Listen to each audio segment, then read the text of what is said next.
MNA ڈاڪٽر Mahesh Kumar Malani پاران تعلقي ننگرپارڪر جي ڳوٺ اونهير ۾ چارڻن جي زمين تي مبينا قبضو ڪري پنهنجي نالي تي کاتا ٺاراهڻ جو انڪشاف ٿيو آهي.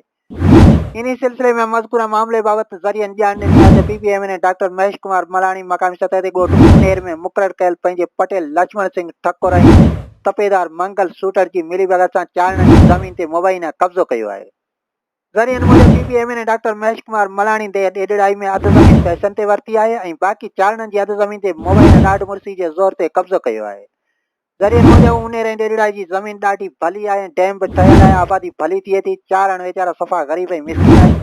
जंहिं करे मलाणी ग़रीबनि जी बेवसीअ जो नाजाइज़ फ़ाइदो वठी सरवी ज़मीन खां सवाइ मुहालिफ़ पासाड़नि वग़ैरह ते पिणु मुबैना कब्ज़ो कयो आहे. ज़रियनि मूजिब मुतासिर दुर खाता बदली ऐं ॾाढ मुर्सी जे ज़ोर ते मुबैना कब्ज़नि ख़िलाफ़ बोर्ड ऑफ रेवेन्यू में केस कयो जेको चारणनि जे फेवर ऐं हक़ में आयो पर अॼु ॾींहुं ताईं मुतासिर दुर खे बनी खेड़ी जी इजाज़त नथी ॾिनी वञे. ज़रियनि मूजिब मज़कूरा मामले बाबति महेश मलाणी जे पार्टीमेंट कैलाश चक्रे सुनील मलाणी तपेदार मंगल सूटर ऐं मक़ामी पटेल लक्ष्मण सिंह ऐं ॿियनि चारणनि खे फैसले करण जे आसरनि में हलाई हलाई आख़िर में जवाबु ॾेई छॾियो जॾहिं त मुतासिर दुर जा वारस जॾहिं डॉक्टर महेश कुमार मलाणी सां ॻाल्हाइनि था त मलाणी चवे थो त मूं सरवी ज़मीन पैसनि ते वरिती आहे जॾहिं त बाक़ी सरकारी ज़मीन आहे उन ते बहस न करियो ऐं ईअं चई मलाणी फ़ोन कटी छॾे थो.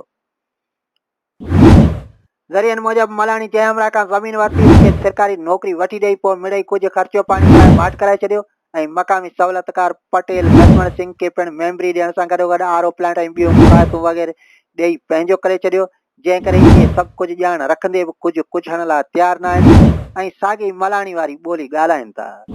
ज़रियनि मूजिब अहिड़ी उर्ज़ोराई थियण खां पोइ अधु चारण लॾे इंडिया हलिया विया आहिनि ऐं बाक़ी बि लॾे वञण जे तयारियुनि में आहिनि ऐं जीअं खोखरा पार सरहद खुली तीअं इहे बि हलिया वेंदा. ॿिए तरफ़ मज़कूरा मामले जे हवाले सां मौक़ो वठण लाइ जॾहिं PPP MNA doctor Mahesh Kumar Malani सां राब्तो कयो वियो त मलाणी साहब कॉल अटेंड न कई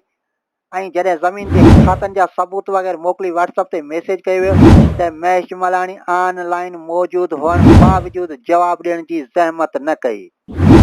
होरनि ज़रियनि मूजिब तपेदार मंगल सूटर मलाणी जो ख़ासि माण्हू ऐं वॾो राशि आहे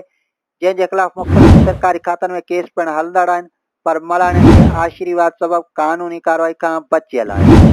ॿिए तरफ़ ॻोठ उनहेर जे मज़लूम चारणनि रेवेन्यू खाते जे आला अमलदारनि समेत वास्तेदारी इख़्तियारी वारनि खां मुतालबो कयो आहे त संदन ज़मीन ते PPP MNA doctor Mahesh Kumar Malani जे मुबैना कब्ज़े जो सख़्त नोटिस वठी साणसि इंसाफ़ कयो वञे.